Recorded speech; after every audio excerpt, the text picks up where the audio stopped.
This is the news you're reading about online, real or fake. Fake news is proliferated. It is Monday, Jim. Yeah, it's prolific. Yes, prolific. There you Prolified. go. There's a lot of it online. We'll put it that way. There's a buttload of it out there, yes. Miss Metaverse, Jim Walsh and I will debate this topic later in the show. Yeah. And we're talking about some gadgets and that type of thing, too. I bought some stuff over the weekend that I suppose we could talk about as well. At the control panel, producer extraordinaire, Hello. Mr. Jim Walsh. Oh, I'm just doing, it took me a while to get out of the house this morning. Why is that? I don't understand. Well, because they haven't got around yet to plowing the parking lot in the apartment development where I live. Plowing what? That, the white stuff. We have snow. I'm trying not to say the S word here. My wife doesn't like it when I say the S word. It is November 20. What is it today? We're both looking it up. 28. 28. Not a bad fall-winter when on November 28th we're talking about basically the first substantial snow of the year. Right, for us. Yeah, for us, yeah. Pretty cool, actually. I mean, some people have already gotten it, but we got off easy this year. We have, actually. It's been absolutely wonderful until now, and even today. I mean, It's still in the 30s outside. Well, yeah. I mean, it's not, aside from my issue in getting out of the parking lot, which wasn't that bad. I mean, they never really got stuck. I just had to take my time and just kind of plod along. The main roads, not that bad. Yep. You can get around. Yeah, people are getting around. Yep, absolutely. If anything, I've seen a lot less fender bending this morning. Usually the first snow, you kind of hold your breath. You figure it's going to be a lot of fender benders. Right. There have been a few, though. I know that there's been some cars that have ended up in the ditch. There was quite a few morning people who couldn't make the hills around here this morning. And, of course, cars were backing up like crazy behind them because they were running into these vehicles. Yeah, well, I live off Century, and you know how Century Oh, yeah. Yeah, absolutely. So, anyway, for those who are listening away from our area, we're just talking about the weather here back home in the Bismarck, Mandan, North Dakota area. But we want to welcome everybody to the Tech Ranch today. Over the weekend, speaking of snow, a good friend of mine out of in the Chicago area, Brian Reimbold, had actually shot me an email on Facebook, or a little caption on Facebook, about a new device from Kobe. And it's a yard machine. What machine? A yard machine. A yard machine. So as opposed, I'm sure you've seen the robotic vacuum cleaners, right? Yeah. And of course, there's the robotic lawnmowers now. Yeah, Roombas, and I have a bunch of Neatos. And there's a video online somewhere of a cat riding around on Exactly. So anyway, this actually will cut your grass. And then you change the front of it out, and then you can pick up leaves with it. Then you change the front of it out, and it will remove snow. Really? So you have an autonomous snowblower, an autonomous lawnmower, and an autonomous leaf collector, I guess you could say, or whatever. Well, that's great. Yeah, it's pretty cool, actually. Now, how much is it? Do we know yet? Yes. So I kind of put my name on a list to get one, but $3,000. $3,000 for this. So, but if you get a good robotic lawnmower right now, you'll spend $2,500 or $3,000 for that. And what's cool about this is that, like the ones that are out there now, you have to put like a perimeter wire down. I'm sure you've seen like the dog devices where if they cross the perimeter, the invisible fence. Exactly right. Yeah. Thank you very much for that. And so basically a lawnmower has an invisible fence as well. But this one by Kobe, actually you go out with the machine and you mark the GPS marks and you say you can't go past this, and that's what it does. So it's pretty cool. It really is. Yeah. So I'm pretty excited about maybe getting this. I'm sure I'm not going to get it for this winter anymore, but maybe for next spring or something I'll be able to. That'd be great. So, absolutely. Absolutely. And speaking of that, so I've been on a robotic buy-in binge here, I guess. So you know that I have we have 4 of the Neato robotic vacuums in our house. We have a 4-level house. Yeah. Got one for Christmas last year, and I wasn't real excited about getting a robotic vacuum cleaner. I'm the first to admit that. I'm like, why would I even need one of these things? And of course, then you use it, you realize it's like getting the iPhone for the first time, or a smart device. Or a microwave oven. going back a few years. That's exactly Same right. kind of And you're deal. just like, what, are you kidding me? And I you live without this thing. That's right. You almost forget about the other stuff you have. So that's exactly how this is, right? So Samsung has a robotic vacuum cleaner that I wasn't aware of, and I watched some infomercials. Yeah, and you can't say that infomercials don't work on me. Okay. So I bought a robotic vacuum cleaner off an infomercial this weekend, but pretty excited about that one too. This one will do 3,000 square feet. So it'll do I bought it for the office, actually. Yeah. So I'm hoping that it'll do the entire office every day after we leave work. I'm just thrilled about that. Fantastic. So hopefully it'll do that. So imagine coming in here every day, Jim, here at the studio, and everything on the floor is cleaned up. All the crumbs that we leave from all the food that people send us. We got a guy whatever. who comes in to do that. Yeah. Well, I guess maybe we'll be eliminating a job or something. He'll have to come in and just clean out the thing. He'll probably enjoy the fact that he doesn't poor Robert. Yeah, he probably won't have to run the vacuum anymore. He'd probably be okay with that too. So come in and sit around for a while. Exactly. Drink some coffee. Hang out. So a new device. Are you familiar with the 360-degree cameras?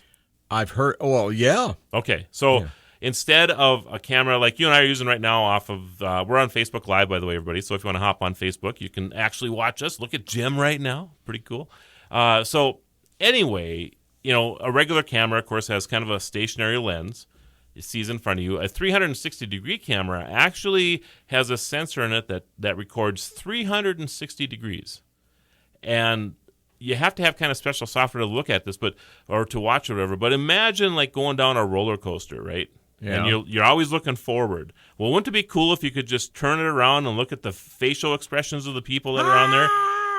You're recording the entire thing, and every time you watch a video that is in 360 degree, you can. It's actually different every time you watch it because you can watch the side, you can watch back. So you could put a 360 degree camera in the middle of a party, for example, and record the entire party for the entire event. Like a cyclorama. Yes, exactly right. So Insta360 Air is bringing one of these to Android phones. So you can attach this to your phone and then record 360 degrees. And what's cool about this is that they will actually, if you go to Indiegogo right now, they have a campaign on there. They're going to start shipping these in March. $99 for this, $119 after they get past Not Indiegogo. too shabby. Really isn't. I mean, $100 for a 360-degree camera that hooks up to your Android, so you have a place that you can record and all that good stuff. So anyway, we'll continue our conversation on some cool gadgets that we have found over the weekend. And, of course, later in the show, Miss Metaverse will be joining us to talk about fake news. So come on back. Right now, it's 48. The Red River Farm Network. Ag News is here on Super Talk 1270. Follow the Guru of Geek at Facebook.com/The Tech Ranch or Twitter at Guru of Geek or TheTechRanch.com. Here again is your Guru of Geek, Marlo Anderson. And we want to thank all the followers who listen to us across the country, around the world on the Blueberry Network. We're also on the Tech Podcast Network, iTunes, Roku, Tuned In, and of course our own app, Radio Pup. So all kinds of places that you can join us during, or if you just want to listen to the show again later, that's cool as well. We always talk about a lot of different things on here, so sometimes it's okay to listen again. Yeah, I do sometimes myself. I learn a lot from our guests that we have on here, Jim. I don't know about you. The geezer likes to listen at night when he's falling asleep. He puts a desktop under his pillow. Hey, it's not very comfortable. Hilarious. So we're talking about, we'll be talking shortly about fake news, how this is proliferating across the internet. And, there's even a lot of rumors out there now how it may have even impacted the presidential election. Yeah. So we'll be talking about that a little bit. Well, with Mr. Miss Trump Metaverse. is claiming now that the election, which he won, there was like 2 million people who voted illegally. Right. Which is the reason he didn't get the popular vote. Well, it'll be interesting to see how this plays out. Yeah, it'll be. Yeah, I know we have the recount that's going to go on in Wisconsin now, or is it Michigan? Wisconsin. Okay. Wisconsin. So it'll be interesting to see how that all turns out, Yeah. I guess. So you would think in today's age, though, Jim, I'm just saying that, the electronic tabulation of votes, I think, would be easy. I don't know about you, but, and even some type of online voting or something, I think, would be really nice to have. But well, the concern is the possibility of hacking. I get that. We wake up one morning and Britney Spears is president, something like that, or I don't know, Donald Trump. Who can imagine that? Yeah.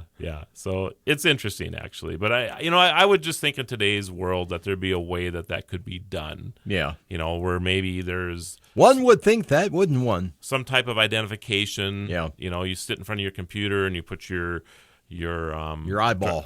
Yeah, your eyeball. Raise your eyeball. Yeah. And your driver's license or some other form of identification that they can scan, and that comes with your vote, and that's that, type of deal. I don't know. Maybe I'm oversimplifying things too much, maybe. But anyway, other things that are interesting, exploring artificial intelligence. Ooh. So Google, in all their infinite wisdom, has come up with a place that you can go online. It's aiexperiments.withgoogle.com. Okay. And you can go there, and you can help machines learn how to learn. They have a series of tests that you can just throw at these machines, and they will, whether it's a drawing that you do, and it figures out what you're drawing, or it's just a whole series of different things. And I'm thinking War Games. Remember the movie? I know. I thought the exact same thing when I looked at this the first time. The only winning move is not to play. How about a nice game of chess? Yes, yeah, exactly. But yeah, that's kind of cool, I guess. So if you like artificial intelligence or you want to help that movement along a little bit, you can go there. You can start tinkering with machine learning technology. Maybe you're in that industry. Now, what's to stop me from going on there and really throwing a wrench into the works? I think that's what they want you to do. 2 + 2 is 5. Correct! Right! Yay!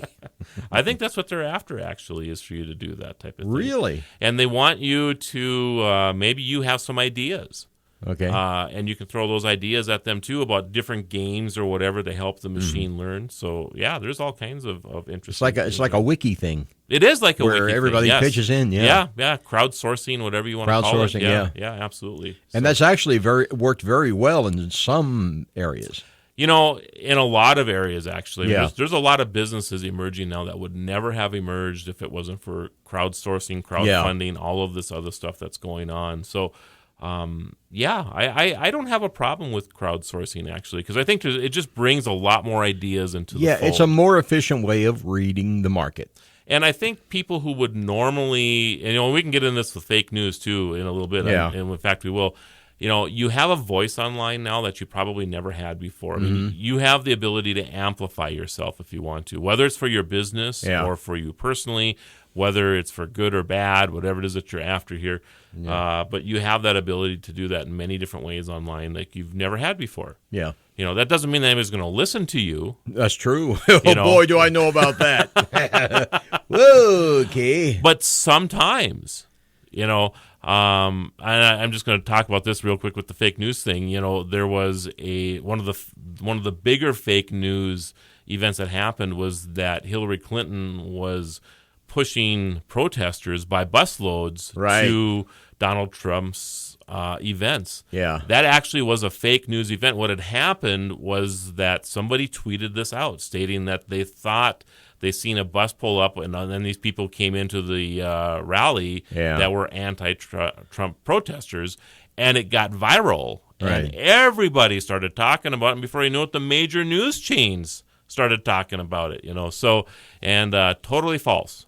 Totally false. Yeah. So, but this has been around for a long time, the fake news thing. It's not that this is a new thing. It's just that you have a voice online now, and it just seems like, it has more ability to become, viral, I guess you could say. Well, we've always had tabloids. Always had tabloids.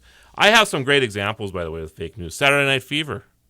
I don't know if you know the movie, right? Sure. Okay. So that was actually based on supposedly a real person. So Saturday Night Fever. Oh, yeah, the Tribal Rights of Saturday Night. It was written by a guy from England. It was a short story, supposedly about a real person. Nick Kahn is his name. Yeah. Yes. And who wrote a great book about the history of rock and roll. I did not know that. Yes. Wow. Rock from the Beginning. Great book. So he's the author of this 1976 New York Magazine story that launched the movie. Okay, so he wrote a piece for New York Magazine. And after they started to investigate it, he basically stated that he made the whole thing up. Oh. So the whole movie, which was supposed to be... Is that really that big a deal, though? You know, in that regard, probably not a big deal. Yeah. But when you think about the impact that Saturday Night Live had on our culture, Yes. maybe. Saturday Night because- Fever. Yeah, Saturday Yeah. Night Fever. What did I say? Saturday Night Live. Oh, yeah, Saturday Night Fever. Yeah, yeah. Live. Yes. But you think about the impact that it had on disco music, on our clothing at the time, and all that stuff. You know, maybe the movie would have been made if it wasn't for this story, you know. So impact culturally a big deal. So Don't bother me none. yeah, I agree. I kind of enjoyed the era. Oh, remember the whole thing, the man who shot Liberty Valance? At the end of the movie, they say, well, when the legend becomes more important than the truth, you print the legend. That's right. Yeah. That's exactly right. Dateline NBC, you know, pick on somebody else here, you know. The rigs a truck to explode. You remember this? Yeah. Yeah, you know, in 1993, they actually had a public apology to General Motors because they actually rigged a truck to explode during Dateline, and then really, it really wasn't true, you know. But, of course, it had a huge impact. Consumer Report. On their truck sales at the time. Yeah. So yeah, I mean, Dan Rathergate. You know? There are shows on the radio and on the internet that do nothing but talk about these weird stories. Oh yeah, absolutely. You know, and there's this guy. What's his name? Alex somebody. He's a conspiracy nut job, and that's all he does is talk about well, you know, the so and so, the Bavarian Illuminati when they killed JFK and blah blah blah blah and all that stuff. Exactly right. And you know, when you think about even like shows, like have you ever seen like ancient? Is it called Ancient Aliens? Something like this. I've seen this. God an astronaut? Yeah, that kind of thing. Exactly right. You know, so they talk about these. You know, if aliens visited us, you know, 4,000 years ago, 6,000 years ago, so they build everything about that show on this premise, which probably isn't true. Yeah. And so it ruins the History Channel for me because they put a lot of that crap on the History Channel. They do. It's not history. It's bunkum. And it's just, you know, one of these things that here you got this premise, and all of a sudden they got a whole series of this show about this, and the whole thing is based on nothing. Absolutely nothing. Have you ever seen a magazine called The Skeptical Inquirer? Never seen it. Great magazine. They do stock it at Barnes & Noble here in town, yeah. Most of your better magazine racks will have it in your better bookstores. The whole magazine is devoted to exploring and, when necessary, debunking a lot of these claims and urban legends and so on. What's the name of it again?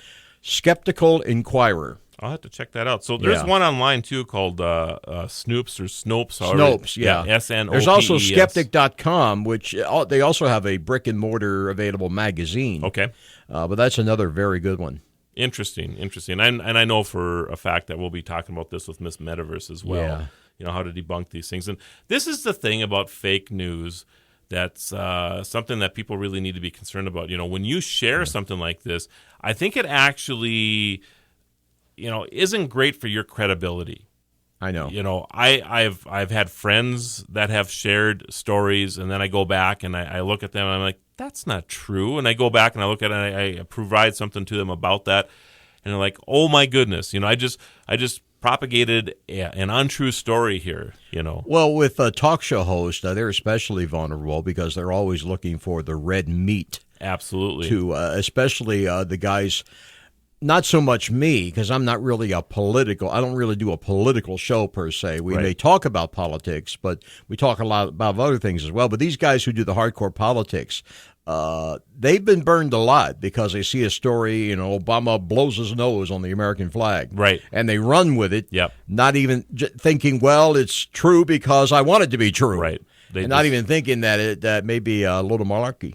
They just don't have the journalistic, you know. They're lazy. There's no Yeah. investigative journalism a lot of times. Yeah. So anyway. Dwarf rapes none, flees in UFO. Well, it's got to be true. I mean, we'll blame Obama for it. After the break, everybody, Miss Metaverse will join us about fake news. So come on I back. Slept with JFK by Jackie Onassis. What? Right now, it's 48. The Red River Farm Network. Ag News is here on Super Talk 1270. We're back to the Tech Ranch. Stream this program now at supertalk1270.com. Here is your guru of geek, Marlo Anderson. And we want to thank everybody who's following us today. We're also live on Facebook. We love you. So come on over if you want to join us in the studio on Facebook. Of course, you can also just stream us, or you're probably listening to us on your radio already. So we really appreciate that, by the way. So. Hopefully you don't have your desktop under your pillow. That would be uncomfortable. Think about that. Yes. We're going to have to talk to the geezer about that. That's not his supposed. By the way, I got some more fake news headlines here. Oh, great. Dwarf rapes nun, flees in UFO. And Elvis rises from the dead to reveal amazing 14-day grapefruit diet. All right, there we go. On the phone with us, thank you, Jim, for those fake news headlines. You're quite welcome, sir. On the phone with us, joining us from the Outer Banks of New York. Is there an Outer Banks in New York? I guess you could call the islands that. I don't think so. We have Fire Island. All right. That's kind of like an Outer Bank. Well, yes. But Miss Metaverse is on, and we're going to be chatting about the fake news. So why don't you just kind of maybe... welcome to the show, by the way, Katie. Oh, thank you. Thank you for having me. Yes, excited to have you back on the air. And so why don't you bring us up to date about what fake news is and why it's becoming such a controversial subject? Okay, so, I mean, it doesn't take much to know that, there's kind of a little bit of a division going on in our country right now. And, it's really unfortunate because I think a lot of the divisiveness that's going on, between our fellow Americans is really coming down to an information war that's going on. It seems that there's been a lot of blame and a lot of finger-pointing going on as to how our president-elect, Donald Trump, won the presidency. And, at first, after he won, I think that there was a lot of excitement, but there was also a lot of confusion as well. And I think that when it comes to the reporting on this, there's a lot of differences of opinion, and I think that you see a big division between the alternative news and the mainstream media news that comes out. So that's really what this fake news ordeal is about. It's about whether or not the alternative news platforms that people are going to are indeed fake news and misleading, or if there's a bigger problem. It's a war out for having the best news or better information. Right. So that's where we're at. Well, a lot of the motivation, there's no one single motivation. I mean, there are people with an agenda here, but there are a lot of people who, frankly, just they get their jollies from throwing a wrench in the works. Right. Yeah, like trolls, yes. Yeah. You get people who just write ridiculous headlines, but we know that there are, satire type articles and platforms out there like The Onion and whatnot. Right. But the thing is that on the other hand, there's a lot of distrust for the mainstream media, and a lot of people have been turning off their TVs and going elsewhere for their news. And, while that's a good thing, there's also a lot of worry about that being a bad thing. And that's kind of what the heart of this whole fake news is coming from, is that people are worried that they're getting the wrong kind of news. It could sound like it's true, but it's not true. And that could be creating a lot worse problems in our country. And we need to, be able to provide the best information with also maintaining the trust of the people. So fake news has been around for a long time. Jim and I were talking about beforehand, the movie Saturday Night Fever, for example, was based on supposedly a not a fictional character, and it turned out that the article that was written that the movie was based on was indeed fake. Which I don't think was really a big deal when it came out. Not a big deal, but like we were talking about culturally maybe a big deal because, it really ushered in disco and our clothing and that type of thing at the time. But, be it as it is, I think the fake news thing has really taken off now because it was just amplified because of the presidential election. This has been going on for a long time. And the nature of the at least one of the candidates who was running. Well, at least one of them. Yeah, and I've got some. They both. There was enough blame to go around on both sides of this. It's almost like Mr. Trump is. It's almost like he's doing a parody of the stuff that we all know that they all do. And he's just more obvious about it. That may be true. Yeah. May be true. It's almost like he's tweaking us. It's like a joke. He's saying, I'm just making fun of you guys. And maybe he was able to position himself well with some of those things, but so can you give us some examples, Katie, of some of the more major fake news things that happened maybe in the last year or two? I really don't have like a list together of actual references of fake news. I have to say I'm kind of more leaning towards the alternative news side on this one because, all right, here's the situation, and I'm going to be honest. I saw this whole fake news thing began around November 16th-ish, and you know how it is with the news. They come out with one story, and that's the main story, and then all the mainstream media outlets publish pretty much the same story written in different contexts, right. But slightly different paraphrasing. And what the story was that came out about this fake news, and most of them had even the same picture of like a clip art newspaper with the big stamp that says "Red Fake" on it. And when you read it, it was talking about how they were experts believe that, and of course, they don't name anyone, but they say experts believe that fake news was circulating on Facebook and social media, and these outlets who are writing and publishing this fake news, need to be exposed. But luckily, there's this woman who I had never heard of, and her name was Melissa Zimdars, an assistant professor at Merrimack College, and apparently she was teaching a class that I guess on news or fake news or whatever, and she put together this list of fake news websites. And it was a Google Doc, and this Google Doc ends up being added as the source for this fake news story that was circulated everywhere, from like Washington Post, New York Times. I mean, it was definitely interesting to see. So I checked out this Google Doc with the fake news list, and it was a whole bunch of websites like Drudge Report, InfoWars, Free Thought Project. Yes, they are alternative news websites. Yeah. Not everyone has to agree with them. They have their certain kind of views, but I mean, to say that they're fake news, something on the level of, The Onion or something like that is kind of absurd, So you're stating that some people are stating that fake news are just alternative news sources that may or may not be fake sites. So this just adds even more confusion to this topic.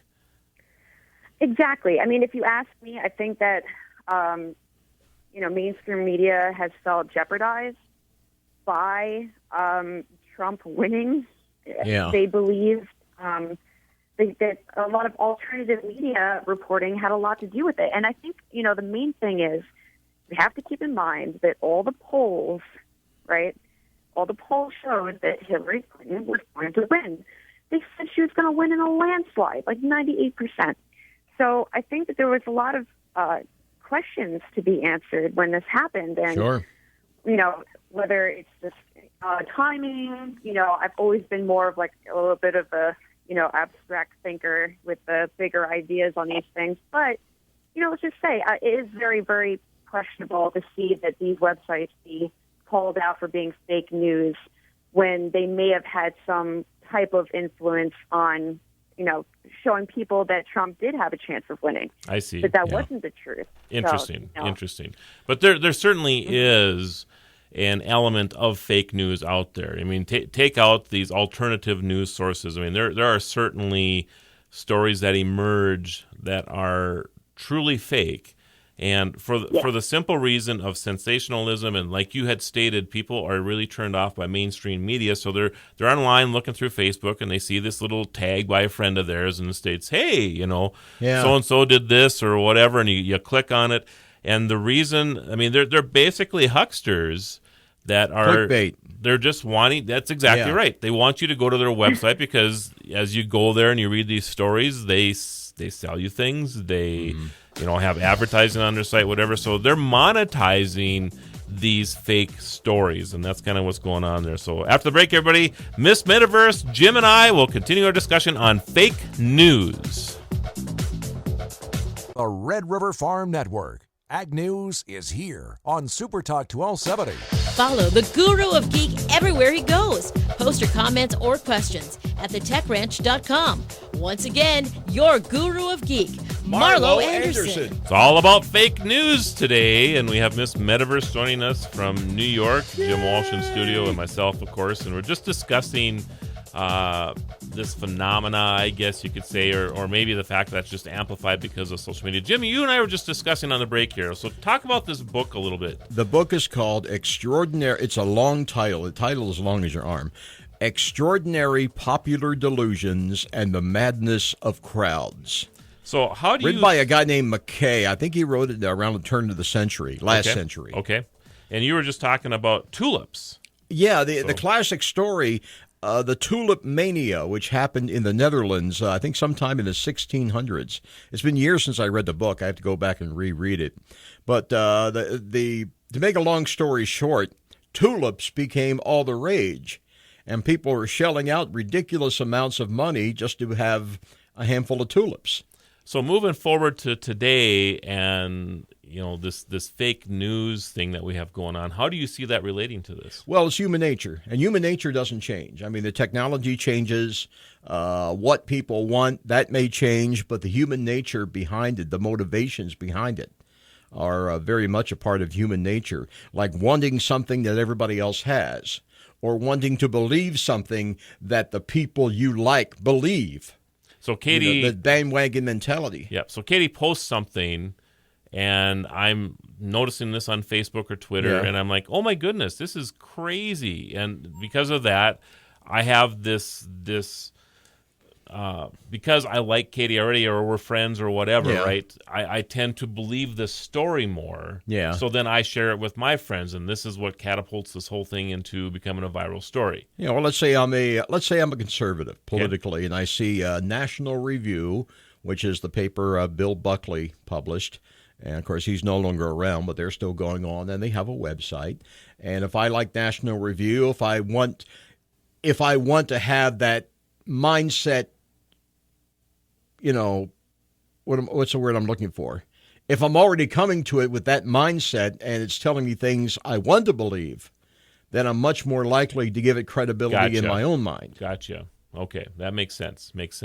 So Katie, what does that do to a person's authority online? Let's say I were to post something and then later on find out it is a fake news thing. I mean, is that something that really is damaging to me as a person who's reposting this stuff? Absolutely. And I know it's one of those things that happens so often, is that we're on Facebook and we read something, and even when someone quotes a little part out of it, it could be very biased or misleading.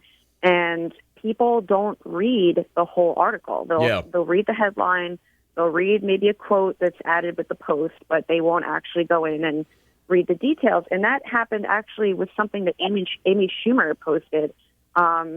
She posted an article or something that had a meme with Donald Trump on it. I don't really remember exactly what it was, but at the very, very bottom of the post of like the blog article or whatever it was, they said that it was a joke or something like that. It wasn't true. Right. And this meme with Donald Trump, it went viral, and everyone believed it was an actual quote that he said when he didn't. So, obviously you really do have to do a little research before jumping to the conclusions, especially with something that's an outrageous claim like that.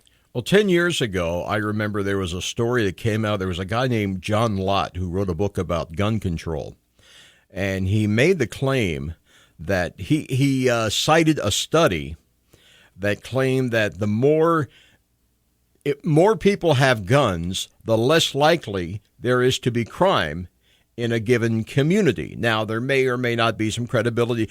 The point is, it later came out that this particular study was fatally flawed. Now, it may be true, it may not be. I don't know, but the point is, a lot of people chose to believe it and didn't really look at the actual legwork behind the study, because they simply wanted to believe it, and they went off with it, and a lot of people wound up with egg on their face about that one. So how does a person, outside of, actually reading the post that you want to repost, make sure you investigate a little bit yourself before you repost it. Are there other things a person can do to, check the credibility of the story that you're about ready to post? Well, I mean, one thing that I've done too, for example, on my own Facebook wall today, somebody had shared a video that was a device that apparently was showing that you can create free energy. It's a free energy device. Yeah. And it's just showing this guy turning this machine on, and it looks kind of neat, and you see that it's lighting up light bulbs and whatnot. But I wrote with it, is this free energy? You decide. And by, kind of suggesting, leaving it up to your fellow friends or commenters to come and join and share opinions, this way you're opening it up to your friends and followers, and, you're creating that, you're getting the conversation out there. And that's good also if you're a business too, is to be engaging with your friends, fans, or followers on your social media pages is extremely helpful. And being able to, admit that you don't know everything. I think that's a big thing too, is that we don't know it all. No. And we have to be okay with not knowing what something is. That's it. That's an interesting way to handle it, actually. So if you're unsure, just open up for discussion on your Facebook or Twitter. So interesting. You have a couple of places that you go to, Jim, to debunk things. Skeptic.com is a very good source. Okay. Well, Snopes, of course, which is what they call the urban legend site. Yep. There's also skeptic.com, put together by a guy from Scientific American named Michael Shermer, who has written a couple of great books on the subject, one of which, you got to love the title, Why People Believe Weird Things. And he goes, it's not just, it's not just debunking. I mean, debunking is fine, but, as Mr. Shermer would tell you, he's not a cynic, he's a skeptic. There is a difference. A skeptic is someone who looks at something and, wants to see the evidence, the backing behind it. He's not going to dismiss something out of hand just because he may or may not agree with the agenda. That's the idea, is to look at everything with a skeptical eye and see if the facts hold up. Anyway, skeptic.com and my favorite, The Skeptical Inquirer, a great publication. They do a lot of debunking and examination of things like everything from UFOs to certain political and religious things, and they do a great job. It's very solid journalism for the most part. Very cool. How about you, Katie? Do you go any place to debunk anything? Well, for the most part, if I'm really confident about something, then I won't check into it. And there has been times where we've all been guilty of having been there, but sure. I wouldn't say there's one specific platform that I use. I know that there was one that was called like quackery.com or something. What was the name of that one? I can't remember. I think it is, right. I think it's quackery.com, yes. Yeah, something like that. Yep. Yeah, I've been there a bunch of times, and there's a lot of good ones. I'll definitely check out the ones you said, Jim. Those sound good.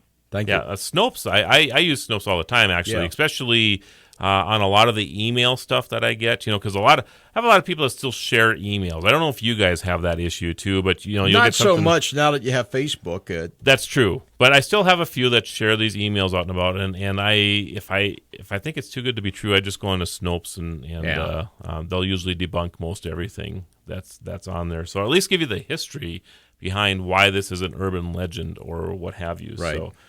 So moving forward, Katie, where do you think we're going with fake news? Is this something that's going to continue to thrive? Is this going to go away now since there's so much attention put on it? What are your thoughts there? It's really kind of hard to say. What I am seeing now is that both alternative news websites and the mainstream media are starting to have their own kind of websites specifically dedicated to fact-checking and debunking these kinds of news stories or fake news. So I think we're going to be seeing more of that, a lot of focus on providing more sources than even what we have now. Usually today, the way that we see sources is that we read an article and then we'll see that a specific word or a couple words are highlighted, and that's a link that goes to an article that has more information. But the problem with that even is that a lot of these times mainstream media especially will try to keep viewers or readers into the same exact platform, so they won't want you leaving the site. So they're really just linking you to more of their own articles on that specific topic. So, I think we will be seeing a better integration with facts. And I think also, too, with emerging technologies, it'll be easier to be able to get right to that information. So let's say if we have augmented reality on our smartphones, we could even probably hold up our phone to something else, be able to see, instantly whether this has been certified or fact-checked. And I think that will be... I think you're right. In fact, I noticed that there's a group of students that have been working on a plan for Facebook that would actually show if the news story is certified. There's a little symbol that shows up next to it or whatever. So that's an interesting approach to it. So, Jim, Katie, pleasure as always. Always. So take care, everybody. Make sure that for those of us in the local area here, drive safe out there because it's going to be snowing for a few more days. So have a great week, everybody.